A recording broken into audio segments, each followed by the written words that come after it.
les petits loups, bienvenue, welcome avec Taskiller85, j'espère que tout le monde va bien aujourd'hui. Je vais vous parler du CGO 35 de chez Aosenma Toys. Aosenma. Écoutez, j'en ai entendu parler de ce drone, donc il y a eu pas mal de versions avec différentes caméras, gimbal ou pas, et des petites et des grosses. Et ben là, moi j'ai eu une version avec une caméra 1080p. Ici, qui ressemble à une petite caméra d'action. D'ailleurs, je vais la sortir tout de suite. Tac. Je vais simplement, on va pas rester là longtemps.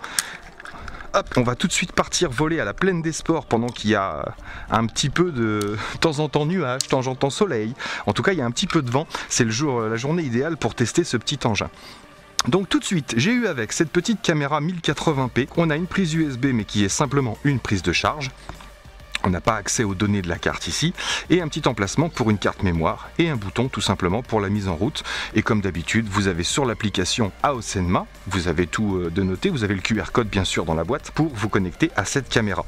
Pas pour contrôler le drone, l'application ne sert qu'à la caméra exclusivement. Donc cette petite cam qui a l'air de pas trop mal marcher, on va voir tout de suite sur les images ce que ça donne, enfin un petit peu plus tard, et je vous montre tout de suite ce qu'on a avec. Donc vous avez une petite sangle Aosenma ici pour votre radio. Alors tout est blanc, tout est pur, tout est propre. Ça commence plutôt bien. On verra ce que donne le vol. On a plusieurs petites notices. Alors vous avez une notice qui concerne l'application pour les photos et vidéos, la vue en 3D, etc. Donc ça c'est juste pour la caméra. Vous avez une toute petite notice aussi qui a été rajoutée. Ah non, ça c'est la même chose mais en chinois. Tac, vous avez une petite feuille ici qui a été rajoutée pour le positionnement optique, je vais vous en parler. Et vous avez une notice chinoise de base et une notice en anglais ici, Instruction Manual, qui vous donne toutes les fonctions simplement de l'appareil. Le QR code, vous l'avez sur la petite notice pour la caméra. Donc là, ça vous explique simplement les fonctions, les boutons et comment faire la mise en route. Donc voilà, pour ça, vous aurez également un câble de chargement ici. Hop, ça je vais l'enlever dedans. Donc câble USB pour recharger non pas la batterie du drone mais la caméra. Vous avez avec ce petit embout JST pour pouvoir le relier en USB et pouvoir recharger la caméra. Donc vous branchez, ça clignote quand ça charge et ça reste fixe quand c'est chargé. Vous avez aussi un autre petit câble ici qui peut vous servir à recharger directement la petite batterie qui est à l'intérieur de la caméra. Il vous suffira de brancher votre adaptateur JST et là vous pourrez recharger la batterie sans passer par la caméra. Donc voilà les petits câbles fournis avec. Vous avez également 4 grosses protections d'hélice. Alors beaucoup de prise au vent avec ces protections, c'est plus pour l'intérieur, en salle par exemple, parce qu'il est un peu gros pour faire à la maison. Des petites vis de rechange si vous avez besoin, un petit adaptateur USB pour la carte mémoire, 4 hélices de rechange également, une petite clé pour serrer les boulons qui sont sur les hélices, un petit tournevis et des petites vis de rechange encore une fois. Sinon, on a une belle petite radio comme ça, avec un gros support, donc soit un téléphone que vous allez mettre comme ça, soit carrément une tablette, ce que je vais utiliser moi tout à l'heure pour aller tester l'engin. Sinon, cette petite radio mode 2, avec maintien d'altitude, on le voit ou pas, vous allez voir, et pas mal de petits interrupteurs et switch. Alors, il y en a certains qui ne vous serviront pas. Par exemple, celui-ci et celui-là ne vous serviront pas, puisque ça c'est pour photo, vidéo et la gimbal, quand le drone est équipé d'une gimbal. Là, ce n'est pas le cas. Donc, on va avoir un bouton ici. Alors déjà, les témoins, on va partir d'en bas.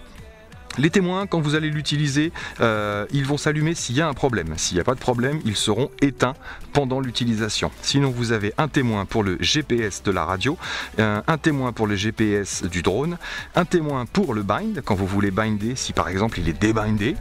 Moi, il était bindé, mais bon, on ne sait jamais. Et un témoin pour la batterie, tout simplement quand il est grand temps de rentrer. Vous avez un bip bien évidemment, plus le témoin qui va clignoter.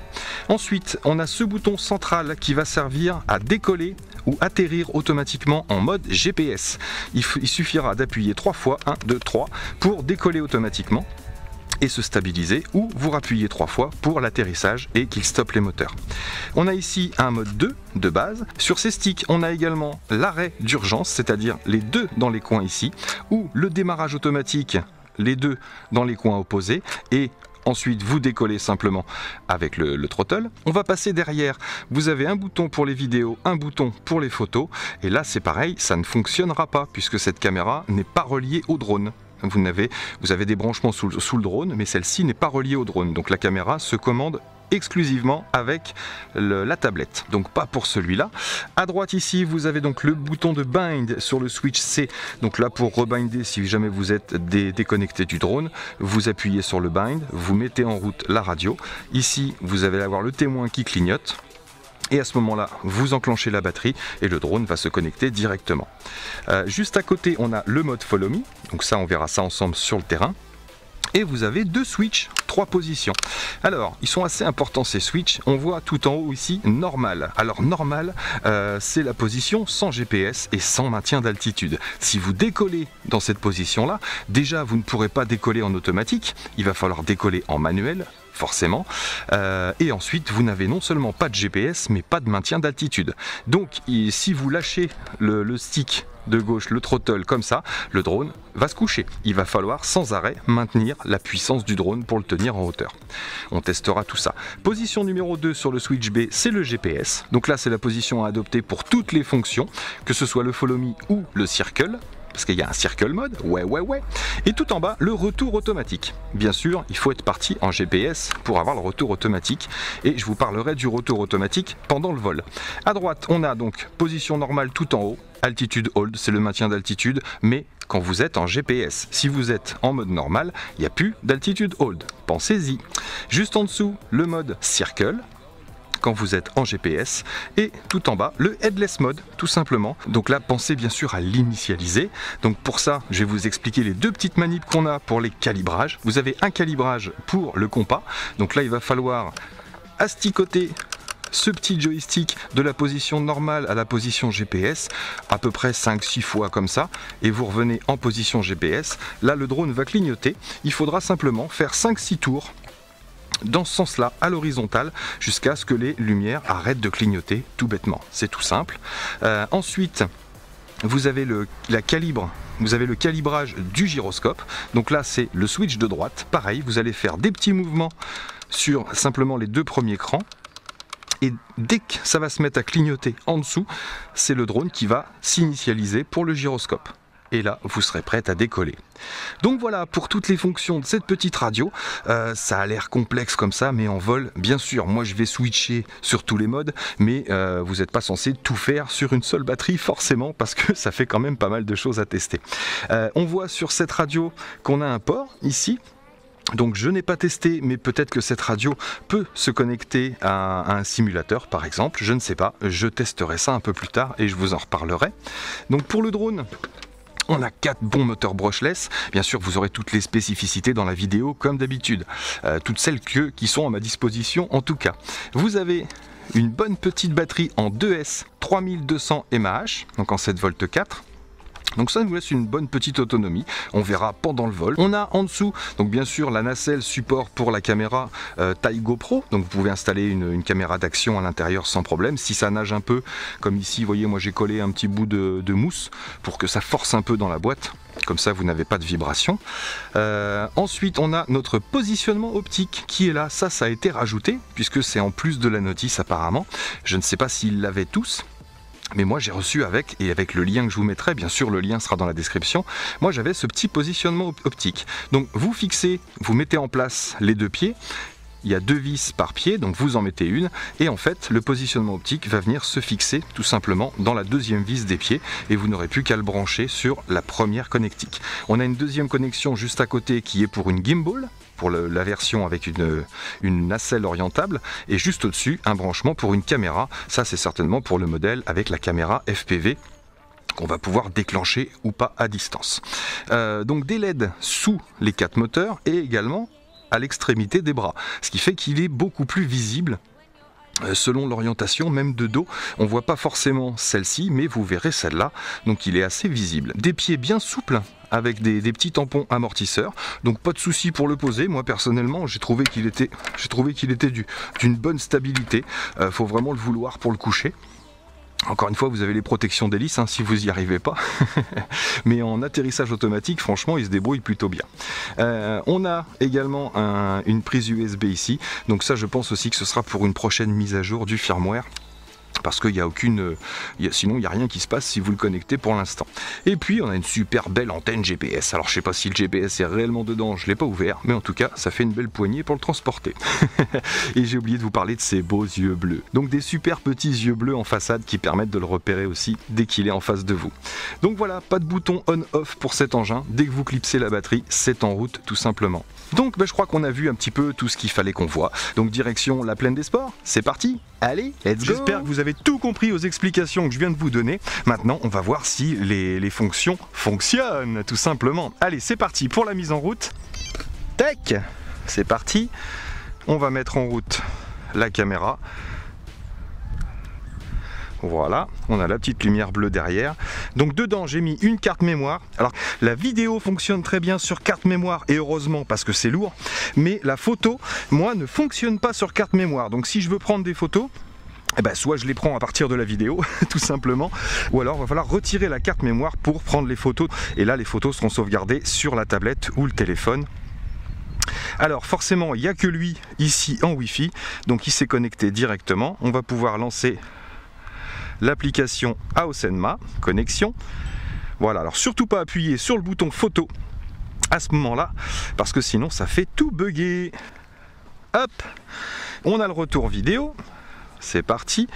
Je ne sais pas si vous le verrez là sur la tablette. En attendant, je vais lancer l'enregistrement très tôt de toute façon pour pouvoir tout capter. Alors je mets en route le drone. Tac. Donc il se connecte automatiquement. Allez, je lance la vidéo de suite. C'est parti. Et donc on est bien en mode départ, c'est-à-dire le switch de droite tout en haut, le switch de gauche pas sur normal mais sur GPS ici. Et pour le démarrage automatique, on a à appuyer 3 fois sur le bouton du milieu. 1, 2, 3. Tac, il se met en route automatiquement. Et il décolle. Environ à, allez, on va dire 3 mètres facilement. Je vais monter un petit peu. Et pendant qu'on est au milieu, je vais tout de suite tester le Circle Mode. Alors le Circle Mode, je vais simplement... Ah, il bouge pas, hein. Bon, ça vibre un peu parce qu'il y a du vent. Donc le Circle Mode, c'est tout simple. Une fois que vous êtes en GPS comme là, vous avez juste à descendre sur le mode Circle, c'est-à-dire un clic vers le bas. Et ensuite, vous allez, donc là il va prendre sa position, et ensuite vous allez indiquer le radius, c'est-à-dire que je vais le pousser vers l'avant, ici, pour lui donner son radius. Tac! Et automatiquement, donc là il va se tourner normalement vers moi. On va regarder la caméra, vous aurez la vidéo. Automatiquement, il se tourne vers le point de départ, et il attaque son Circle Mode. C'est parti! Alors je l'ai bien mis au centre de la croix, ça va être plus facile pour voir si le circle est propre. Moi je me vois plutôt bien. Hey, ouais, plutôt sympa. Hey, nickel. Alors, normalement je dois pouvoir le déplacer, regardez. Alors par contre, hop, je le déplace, je vais le monter un peu en hauteur, ici. Et je vais le repousser un petit peu. Hop, un peu plus loin, et là, tant que je suis en Circle Mode, bim, automatiquement, il rattaque son mode Circle de la même façon. Donc une fois que vous êtes en Circle Mode, vous avez juste à le déplacer tout simplement là où vous voulez qu'il attaque son Circle, bien sûr par rapport au moment, au point de départ, là où vous avez positionné le Circle Mode. On va essayer de faire un truc beaucoup plus court, donc je vais le rapprocher de moi, on va baisser, voilà. Ah, là c'est plutôt pas mal comme prise de vue. Donc là la position ça va être moi, c'est-à-dire que je vais le mettre au-dessus de ma tête, peut-être un peu plus haut quand même. Voilà, je le mets au-dessus de ma tête, ça fait du bruit. J'enclenche le Circle Mode, tac, ici. Et je vais simplement le déplacer à gauche là-bas. Hop, ici. Pas trop loin. Et je ne touche plus aux manettes. Automatiquement, il se tourne vers moi. Eh, propre, hein. J'espère que je vais pas me manger la manche à air. Oh, ça sent bon la manche à air. Je prends de l'altitude. Vous pouvez prendre de l'altitude pendant que vous faites le Circle Mode. Eh ben superbe. Bon, eh ben, écoutez, le Circle Mode c'est parfait. Je peux arrêter tout de suite. Hop, en repassant en mode Altitude Hold de base. On va se tester maintenant le mode Follow Me. Alors, je vais le positionner un petit peu plus loin. On est pas mal là. Je vais activer le Follow Me. Paf! Il se tourne vers moi, approximativement. Donc maintenant, je vais aller vers lui. Voir ce qui se passe. Qu'est-ce qui se passe si je déplace la télécommande? Ah oui, c'est hyper réactif quand même. Vous voyez, je bouge la télécommande et le drone se déplace en même temps. C'est assez marrant. Tac, je vais enlever le Follow Me Mode ici.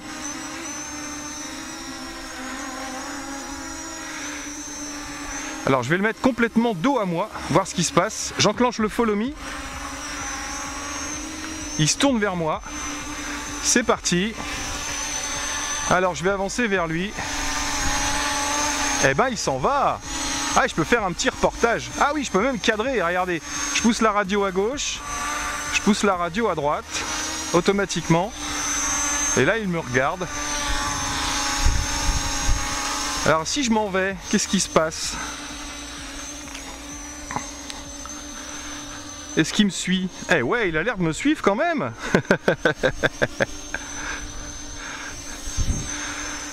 Salut mec. Ah, il faudrait que je fasse un test avec la trottinette électrique. On va prendre un peu d'altitude. Là, je suis toujours en Follow Me. La vidéo enregistre toujours apparemment. Et il me suit bien, sans souci. Je vais repartir dans l'autre sens. Bah écoutez, il fait ce qu'on lui demande, ce petit CGO 35. Restera plus qu'à voir la qualité des images avec la caméra fournie. Je vais le mettre beaucoup plus bas. Ici, caméra à ma hauteur. Allez, c'est parti pour une petite balade. Ah, c'est sympa aussi ça, de pouvoir faire une petite vidéo en se baladant. Eh bien. Alors par contre, je suis étonné de la réactivité de l'engin dès que vous déplacez la télécommande. C'est marrant comme tout. Alors ok, pour le Follow Me, je désenclenche. Tac. On va aller se faire une petite prise de vue. Alors par contre, j'ai le soleil en pleine mouille. Hop, on va prendre un peu d'altitude pour se rendre compte de la qualité des images. Bon, on a une bonne portée hein, avec ce petit appareil. Le positionnement GPS marche plutôt pas mal, ma foi. Tac. Il est pas trop mal placé. Hihi. Donc pas d'indication d'altitude. On n'a pas de télémétrie en retour, non pas du tout. On va se tenter un petit RTH maintenant. Donc retour to home, c'est tout simple. Vous avez juste à descendre tout en bas. Tac. Et logiquement, on va voir s'il est précis en retour to home. Déjà si ça fonctionne, ce serait déjà pas mal. Alors je vous mens pas, il y a du vent aujourd'hui. Vous voyez, ça bouge pas mal. On avait démarré sur la petite croix centrale, à côté de la manche à air. D'ailleurs, c'était pas très prudent. Alors, que fais-tu, mon ami? Il arrive. Les petites LED à l'arrière vertes clignotent. Alors, pareil, le retour to home, là, je me demande si c'est un retour to home au point de départ ou à l'endroit où j'ai activé le retour to home. Je me pose la question. Pour ça, ça va être simple, on va tout simplement réessayer. Mais juste avant, je vais vous montrer la fonction manuelle, normale. C'est-à-dire qu'au lieu d'être en position GPS, on va mettre en position normale ici. Une fois qu'on sera en l'air, vous verrez tout de suite la différence. Et là, donc bien sûr, là, ça ne fonctionne plus. À part le headless mode, parce qu'il faut qu'on teste aussi, j'espère qu'on aura assez de batterie. Mais normalement, en normal, on n'a même plus le maintien d'altitude. Donc là, vous serez en pilotage normal. Alors, je remets en GPS pour le décollage. On peut décoller en manuel, hein, il suffit de faire ça, dans les coins, et là, je monte. Hop. Alors là, je suis en normal. Ah oui, hop, je mets en GPS, pardon. C'est pour ça qu'il est parti directement. Il y a une grosse différence, hein, vous voyez, par rapport au vent. Hop, donc là je suis en mode GPS, j'active le mode normal. Alors attention parce que là il n'a plus le maintien d'altitude. Regardez, mode normal, il descend, je suis obligé de remettre des gaz et là il part avec le vent. Donc ça c'est pour faire des vols un peu plus rapides. Regardez la différence. Là je suis à fond de throttle. Ah, il réagit plutôt pas mal. Faut penser à remettre le throttle, sinon on perd l'altitude. Ah, bah il marche bien ce petit joujou en mode normal. Donc si vous perdez le contrôle, tout de suite, GPS mode, tac, et là, automatiquement, il se stabilise et il conserve sa hauteur. Si vous n'êtes pas sûr de vous, on va voir tout de suite ce que ça donne avec le GPS au niveau de la vitesse. Là, je suis à fond de pitch en avant. On va se faire un petit passage devant nous. Vous voyez la différence, c'est vraiment flagrant. En mode GPS, regardez, je suis à fond en avant. Et maintenant, si je mets en normal, tac! Donc bien sûr, je remets du throttle tout de suite. Et là, on va se faire un passage devant nous à nouveau. À fond. Hein, c'est assez énorme, la différence. Je remets de la puissance, je vais remettre en mode GPS. Tac, voilà. Et là, c'est sécurisant. Alors, je vais me faire un autre petit RTH. Cette fois-ci, je vais m'installer sur la croix, puisque c'est pas là que j'ai décollé. Je m'installe sur la croix ici et j'enclenche le retour to home. Tac. Alors, est-ce qu'il va faire un retour? Alors, il prend un peu d'altitude, il doit monter à une dizaine de mètres, je pense. Est-ce qu'il va faire un retour to home là où il a décollé, c'est-à-dire par là-bas, ou au niveau de la radio? Ah oui, on est plus à 20 mètres qu'à 10 mètres. Hein. Alors là, il est à l'aplomb au-dessus de nous. Donc j'ai bien l'impression que le RTH, ça va être, ou alors c'est le vent qui modifie, mais j'ai l'impression que le RTH c'est plus un mode retour à la radio quand vous l'activez, parce que là il est pas très loin de moi. Est-ce que je peux le déplacer? Oui, vous pouvez continuer à le déplacer en mode RTH. Par contre, vous ne pouvez pas reprendre d'altitude, mais vous pouvez le déplacer.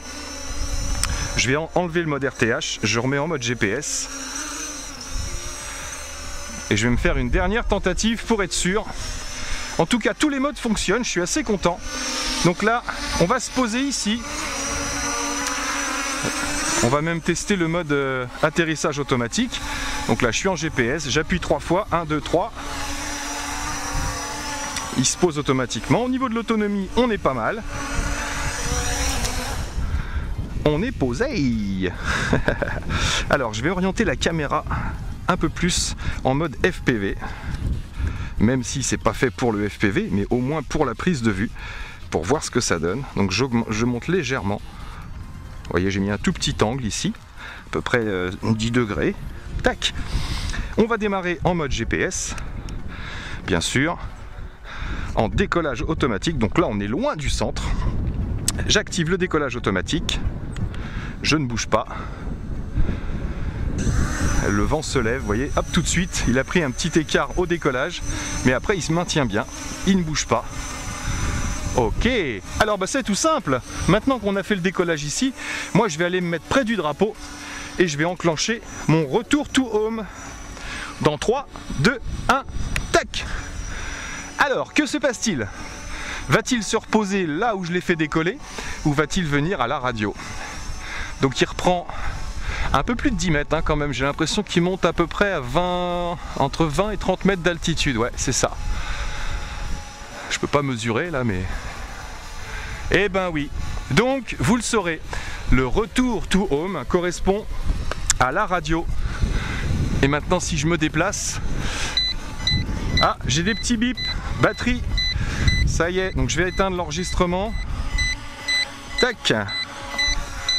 Et oui, il se pose là où j'ai activé. Donc c'est bien ça. Le retour to home fonctionne quand vous activez. Hop là, hop là, hop là, hop là. Pousse-toi du drapeau. Pile poil. Donc bah, super ma foi. Bah écoutez, voilà, le retour to home donc, se passe au moment où vous activez le retour sur la radio. Tout simplement. Et à la position de la radio. Ah mince, j'ai pas pu faire... Bah il clignote pas encore. Comment se fait-ce?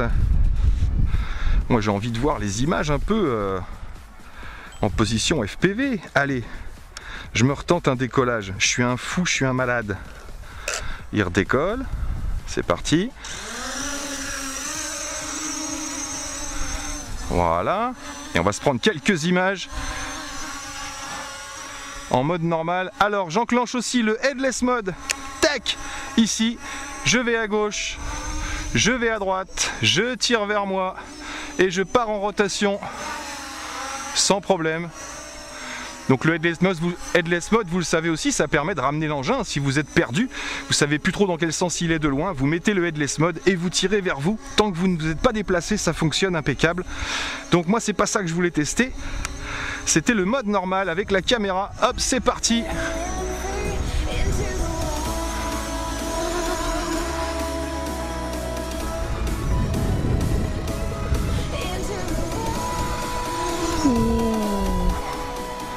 Ouais, ça marche bien, hein. Faut penser à garder le throttle. Allez, je suis à fond.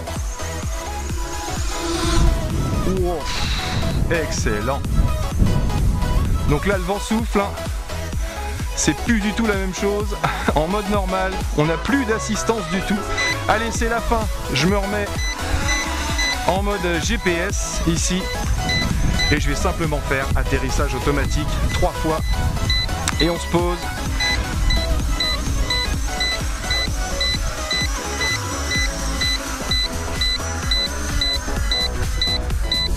Et ben voilà, ça c'est fait. Yep les amis, allez, Circle Mode, j'espère que cette petite vidéo vous aura plu. En tout cas, moi j'ai bien kiffé parce que il marche plutôt bien ce CGO 35 et j'ai pas eu de soucis avec particulier. Le Follow Me, écoutez, il a tendance à s'orienter légèrement sur le côté, mais après en déplaçant la radio, vous avez vu, on peut recadrer sans problème. Donc j'ai pas de problème particulier avec cet engin.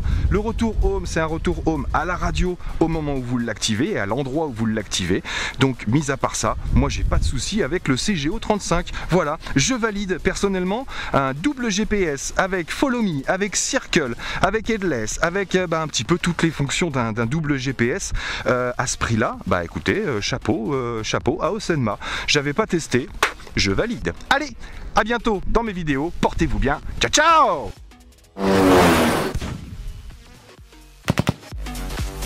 Allez, c'est parti pour les petites photos pour tester sans la carte mémoire bien sûr. Allez, position. Photo success. Donc la photo est sauvegardée dans mon appli bien sûr. Allez, tasse ou pose. La tasse pose dans l'autre sens. La classe. J'espère que c'est pris, hein. Hop. Allez, là il en veut vraiment plus, hein. Allez.